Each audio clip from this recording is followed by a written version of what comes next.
É dia da gente falar sobre dependência química, que é um assunto sério, urgente, com a turma de Amor Exigente, que é maravilhosa. Amor Exigente é uma instituição que tem transformado muitas vidas. É uma instituição que trabalha sem fins lucrativos, são grupos de auto e mútua ajuda. Uma vez por semana, gente, 2 horinhas. Aí você fala, só isso faz uma diferença, uma transformação tão grande. E é um programa de sucesso que está espalhado pelo Brasil, América Latina.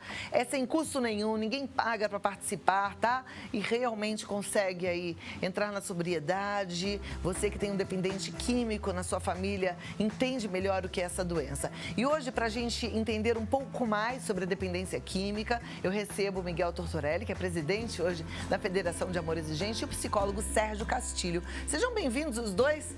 Miguel, prazer em recebê-lo. É sempre uma alegria. Sérgio, muito obrigada por estar aqui com a gente. Muito bom te receber também. Senta aqui bem pertinho. O Sérgio é da clínica Gran House, não é isso? É isso. Que é uma clínica bem estruturada. Eu dei uma olhada, não só linda, mas ela é completa em termos profissionais, né? Ela é bem bonita, Cláudia. Se a gente tentou, aí a gente tenta o máximo da nossa infraestrutura descaracterizar esse ambiente deletério que tem as unidades de psiquiatria, hospitalares, e termina também fazendo mal para a saúde mental. Então, ela tem muita cor, a infraestrutura dela é muito bonita, né? Te convido o programa onde ele está lá. Isso é importante, né? A gente tem que pensar em tudo, inclusive no bem-estar do dependente químico. Tem muita gente que ainda tem um preconceito, né, Miguel? Vai falar assim, dependente químico, o que é? Isso aí é malandragem, mas é uma doença. É doença, né? E, infelizmente, por falta de informação, é o que o teu programa faz, levar a informação, que é o que é necessário, né? Porque nós temos o uso, o abuso e a dependência química. Mas o ideal é chegar antes na prevenção. Mas, primeira coisa, e dentro da nossa família, chama de bêbado, de drogado, de sem vergonha, de vagabundo, mas é uma doença.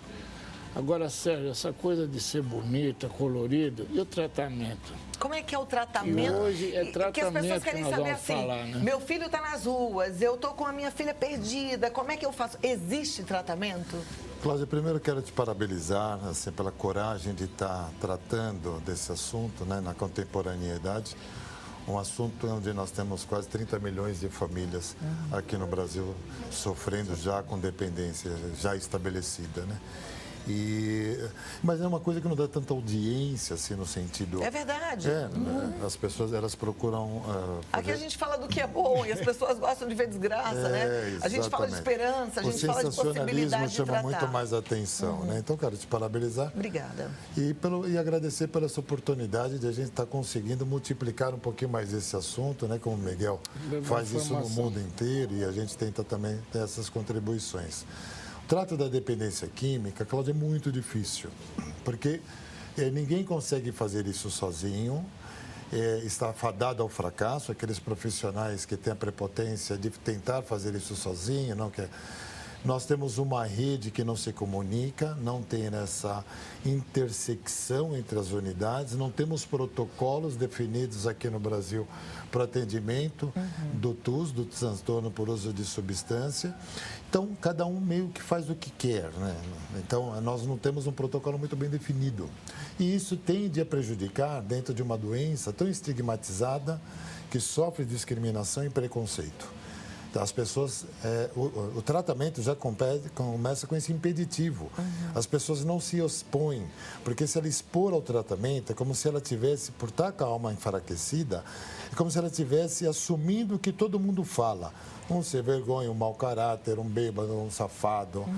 Né? E que a pessoa, quando ela se propõe a uma tratativa, ela está assumindo inconscientemente que ela é realmente essa pessoa fraca.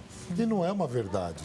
A verdade é que essa pessoa sofre de um transtorno por uso de substância ou de ordem secundária ou primária, né? E que aí necessita de uma equipe multi e transdisciplinar. Uma equipe que seja grande para todo o diagnóstico. O uso da substância, normalmente, quando ela entra dentro de uma família, ela apenas está denunciando que algo não está bem. Que essa família sistemática, algo não está bem, né, Miguel? Ela está acentuando, olha, esse foi o sintoma, foi o uso. Então, precisa ser investigado quais são as causas. E de forma sozinha, é impossível que se faça isso. Ou mesmo fazendo isso apenas com o próprio doente, também está o avanço no tratamento é pífio. Se faz necessária a mobilização dessa família sistêmica para entender onde começou toda a disfuncionalidade. Que nós temos dentro da dependência, ela pode ser desenvolvida com o tempo, pelo uso, ela pode ter vindo de um fator genético, ela pode ter vindo de transtornos de ordem primária, transtornos mentais. Então, é uma investigação que se faz necessária uma equipe profissional para ser atendida, né? E nós estamos hoje um pouquinho melhor organizados com essa cultura de tratamento que nós já estamos atrasados. Nós temos que começar a promoção da cultura de recuperação, porque isso é a longo prazo, o paciente ele tem que dar continuidade. Como a doença é crônica, o tratamento também é crônico. Então, nós temos que começar a olhar o paciente longitudinal, mais para frente. E olhar mais para frente se faz necessário toda uma mudança cultural, uma mudança de olhar para ele. Então, está fadado ao fracasso aquele que olha e apenas quer trabalhar no momento dele. Não vai funcionar. Esse paciente vai ter que dar continuidade a um longo prazo em sua recuperação. Porque senão vem a recaída, né? Se não vem a recaída, que faz parte de uma doença crônica, evidente, como toda doença crônica, ela pode ter outros manifestos, né?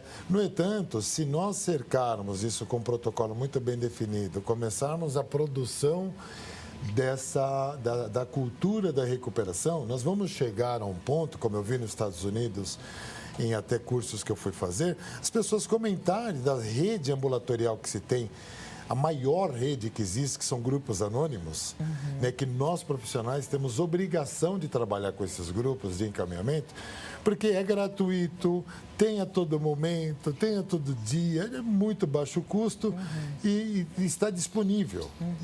É custo zero, né? É custo zero. E é eles que vão abarcar futuramente os dependentes químicos. Então, nós temos obrigação de trabalhar com essa rede que está disponível desde 1935, que é muito utilizada. Então, lá, por exemplo, eles falam, você toma uma cerveja a mais, eles falam, está na hora de ser muito sério. Então, é como se estivesse mandando para uma farmácia. Eu acho que essa cultura nós temos que começar, não é, Miguel? Essa implantação aqui no Brasil. A gente tem que mudar o jeito de pensar, né?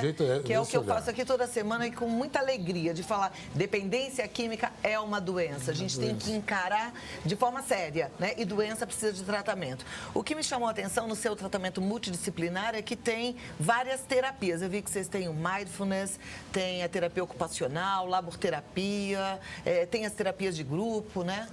Você tem uma ideia, assim, a complexidade do olhar no trato, nós temos 34 funcionários para 30 pacientes, dentro desses são 6 psicólogos, porque os psicólogos eles gerenciam, eles que mandam no processo, então eles fazem um diagnóstico, todos de lá têm diagnóstico. Eu posso dizer que uma grande maioria deles tem alguma psicopatologia associada, que são as comorbidades.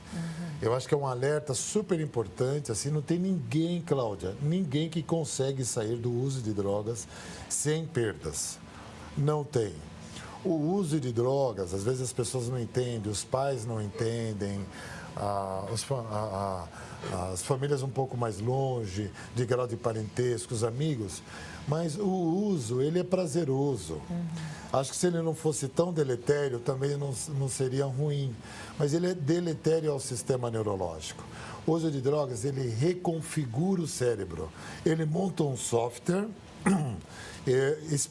especializadíssimo só para o uso. Então, esse software, ele é reconfigurado, ele muda toda a sua fisiologia, ele cria novos receptores.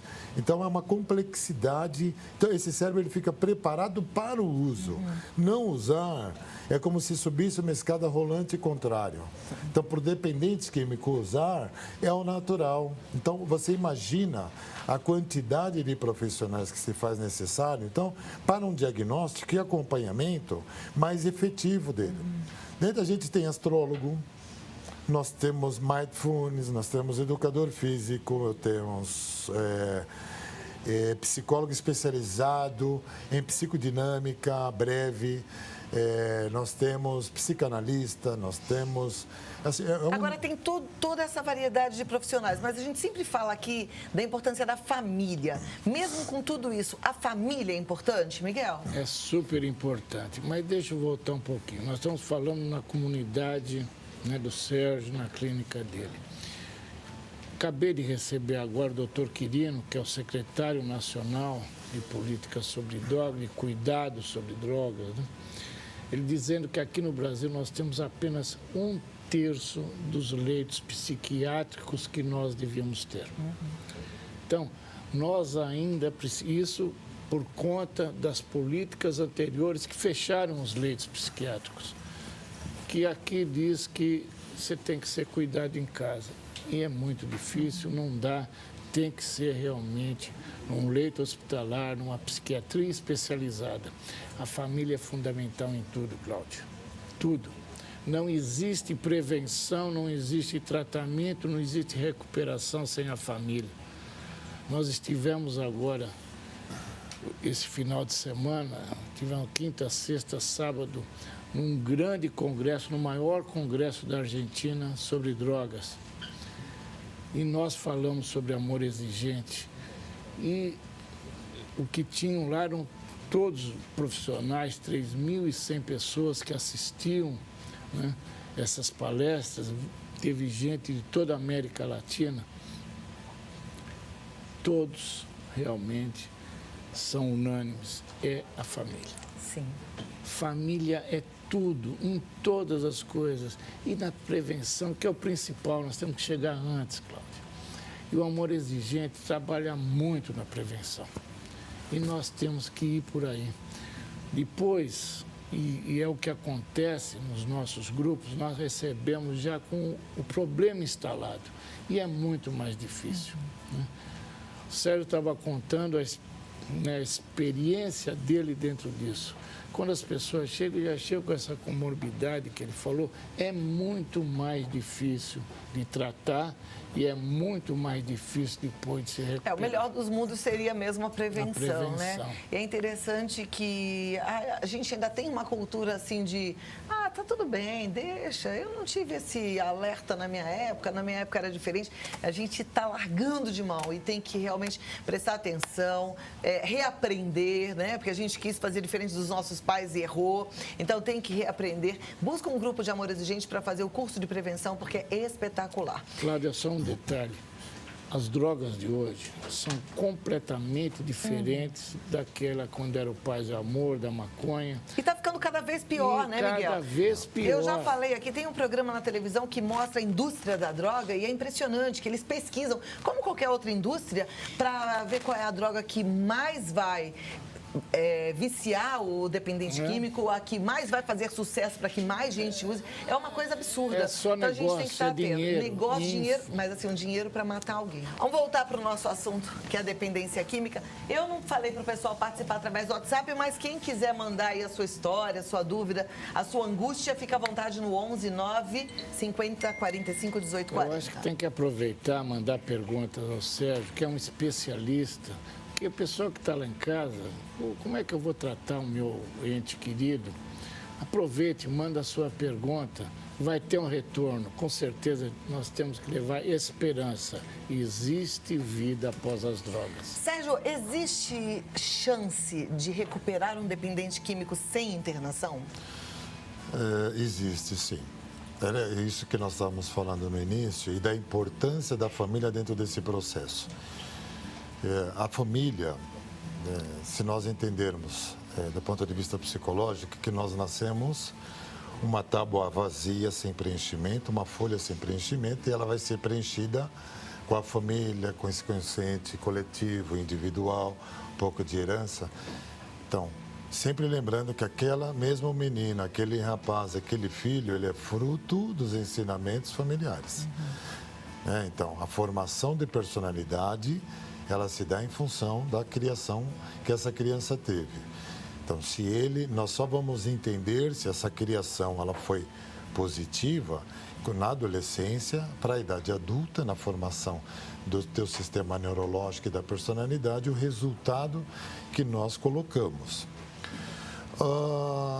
Esta família, que ela vai ter que dar continuidade no processo, no monitoramento, na ajuda do dependente, após qualquer processo inicial psicoterápico, seja esse num setting terapêutico controlado, como as comunidades ou clínicas, né? Seja esse numa internação muito breve. Mas assim, o que nós temos hoje, tudo se fala em internação, Cláudia, tudo. Qualquer coisa é interna, qualquer coisa é interna. Ela se dá muito porque nós não temos muito ambientes de ambulatório. Nós tivemos uma perda muito grande durante mais de 15 anos aí, com uma redução de danos, que isso impediu que os ambulatórios do governo ele tivesse abarcado essa situação. Então, nós não tínhamos ambulatório para atingir a abstinência. Então, nós tivemos essa perda cultural entre nós. E aí, por isso que tornou-se muito essa ênfase no tratamento com a internação, mas é completamente possível. Eu tenho muita experiência, não muita, mas a minha experiência no ambulatório foi muito positiva. Isso quando eu fui gerente de um dos primeiros CAPs de São Paulo, abriu eu, o Ronaldo e o Jardim Ângela, os primeiros CAPs, e até hoje nós temos fruto disso fantástico. Então, funciona assim o tratamento ambulatório. Nós temos muito poucos ambulatórios acessíveis. E os ambulatórios acessíveis que nós deveríamos de ter, que são os CAPs, eles trabalhavam com redução de danos. Agora, com a mudança, doutor Osmar Terra, doutor Quirino, que com esse novo olhar de atingir a abstinência, talvez a gente abra novamente isso. Mas Então, qual é o papel da família nesse sentido? De busca de um especialista, é o que eu sempre falo. Umas 3 semanas atrás, eu tive uma solicitação de uma internação e não me senti à vontade. Eu fui atender primeiro ali no hospital, entender o que estava se passando e eu mudei completamente o projeto. Eu falei, ele só vai ficar comigo 20 dias. E para esses 20 dias fazer apenas uma interação sociofamiliar, para que vocês comecem a conversar, que estava um cabo de aço muito grande, as duas forças e nenhum dos lados iria ganhar. Então a única coisa que eu fiz no diagnóstico é fazer essa interação. Então, desintoxicando. Ele já estava desintoxicado, foi esse meu estranhamento, porque ele estava 8 meses já internado e queria fazer um contrato de mais 6. Eu falei, não vou fazer isso, eu vou primeiro atendê-lo. E aí, de 6 meses, passou para 20 dias. Então, a necessidade que se tem de um especialista fazer uma prévia, uma avaliação. Né? Então, nós temos ambulatórios, nós temos grupos anônimos que são ambulatórios gratuitos, nós temos especialistas que podem fazer um psicodiagnóstico inicial. É claro que depende muito do momento desse paciente. Né? Nós temos drogas, às vezes, que permitem, outras não. O crack é muito demonizado, mas nós temos 1,5 milhão só que fazem uso, se for ver. Né? Que ela termina assustando muito mais, porque ela leva a pessoa para o fundo do poço mais rápido. E pela meia-vida dessa droga ser extremamente curta, quanto menor a meia-vida da droga, mais ela tem um poder de tornar a pessoa dependente. Quanto maior a meia-vida da droga, ela é mais difícil, ela demora mais para tornar a pessoa dependente. E o crack, a meia-vida dela é muito ínfima, é extremamente pequena. Então, com isso, se faz necessário. Passa o efeito que ele usa... Meia-vida, você diz, é o efeito da droga no organismo? É o efeito da droga. Tá. Desculpa do termo científico, então, às vezes. Então, meia-vida é quando é um efeito curto. Exatamente. A meia-vida é o período que tem do efeito da droga. Tá. Então é muito pequeno realmente, por isso... A maconha é 15 minutos, 10 minutos o máximo. E aí você usou 40 pedras num dia. Exatamente. Então isso Agora, assusta Sérgio, muito. Aproveita isso daí, pessoal que trabalha com redução de danos. O que muda quem fuma 40 pedras e vai fumar 20. Então, o que eles trabalham? Eles trabalham na ótica de substituição de A drogas. gente está falando agora de redução de danos, tá? O Sérgio falou que é uma política até usada, foi usada, né? nos Mas assim, ainda últimos fica anos. na cabeça de algumas pessoas, em alguns ambulatórios também, até Então, eu particulares. posso falar até com propriedade, Cláudia, porque eu nasci dentro da redução de danos. Eu comecei o trabalho na saúde mental com redução de danos pelo Ministério da Saúde com a ótica do HIV/AIDS. Então, era essa ótica que nós fomos trabalhar exatamente com usuários de drogas, que era ainda a incidência que nós tínhamos para o contágio do HIV. Então, nós fomos com essa ótica. Dessa ótica que nasceu a política de redução de danos para a droga. De danos para HIV? Eles não, no olhar da saúde, do HIV, que é um programa específico, era para as pessoas não se contaminarem mais. Então, eles utilizavam, nós distribuíamos seringa para os usuários.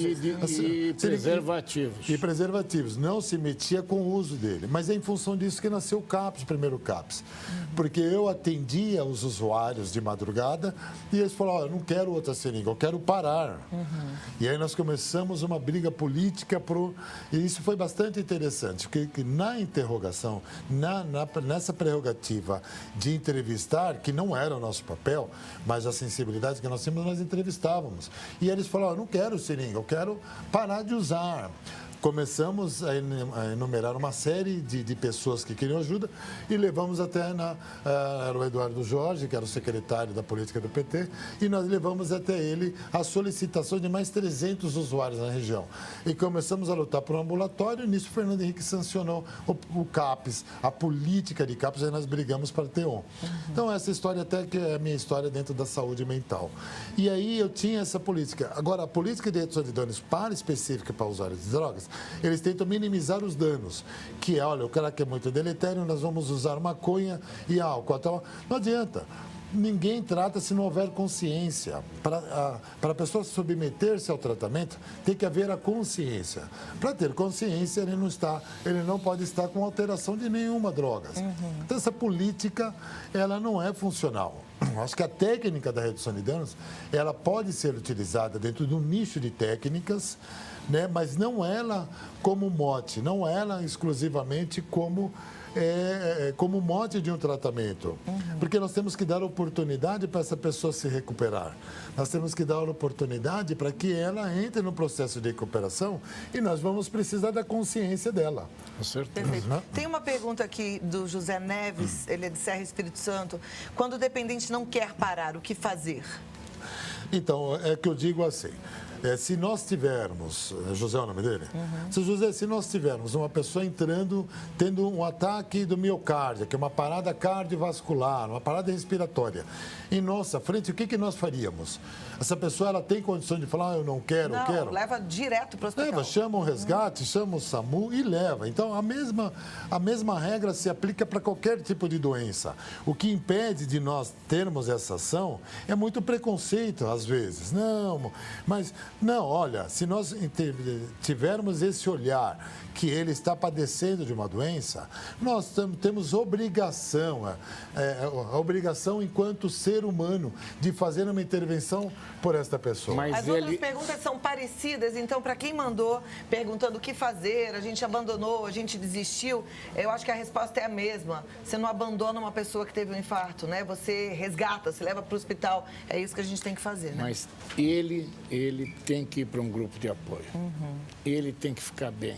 Ele tem que estar preparado, o familiar, ele tem que estar preparado para isso daí. É impressionante. Quando a gente conhece Amores de Gente de perto, você fica fortalecida, sabe? Você, homem, fortalecido. É impressionante, porque a gente vai colocando metas em prática. E, não é só para quem tem problema com dependência química, não. Qualquer ser humano vai ficando inteiro, vai ficando seguro e vai resgatando valores que muitas vezes estavam esquecidos. Gente, infelizmente o tempo acabou. Voa o tempo aqui. Mas assim, eu queria um recadinho final seu, Sérgio. Quero te agradecer mais uma vez. O Sérgio me ajudou bastante agora na internação de uma até colega de trabalho, não daqui da Rede Vida, mas que a gente se encontrou na vida, né? E que me chocou muito, porque a gente sempre acha que isso acontece e a gente nunca vai ver. É só aqueles que a gente não conhece. Aí quando você conhece alguém passando pela dor da dependência química, você fala, opa, coisa séria, né? Obrigada, viu? Eu quero te agradecer, né, pela essa oportunidade de nós estarmos falando desse assunto, né, numa audiência, numa emissora dessa, te parabenizar por essa sensibilidade que você teve para com a colega, né, e dizer assim, eu estou muito grato e disponha de nós, espero que nós tenhamos bastante sucesso em nossa jornada. Felizmente nós temos pessoas como o Sérgio que abrem espaço, que é difícil, né? Tem gente boa nesse mundo, né, Miguel? Muito, Eu graças digo aqui a que Deus. O bem vence o mal. Graças a Deus. Você que está aí em desespero, acredite, não fique só. Vá para um grupo de amor exigente, é gratuito, mas vá hoje. Sozinho a gente está perdido, em comunidade a gente encontra Cláudia, a nossa nós força. temos esse final de semana o curso para familiares e novos coordenadores lá em Mojimirim, lá no Sultanier. Está lotado, mas nós vamos fazer outra. Ligue lá, entre na lista de espera.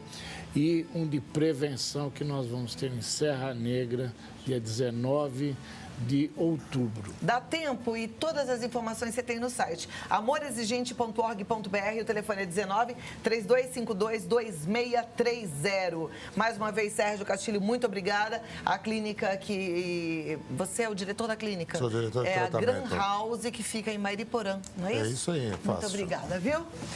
E até a próxima. Obrigado. Alegria te receber. Parabéns pelo seu trabalho. Mais uma vez, parabéns. Um grande beijo para a família, amor exigente. Família linda. Um beijo para todos. Eu sei que tem muita gente assistindo.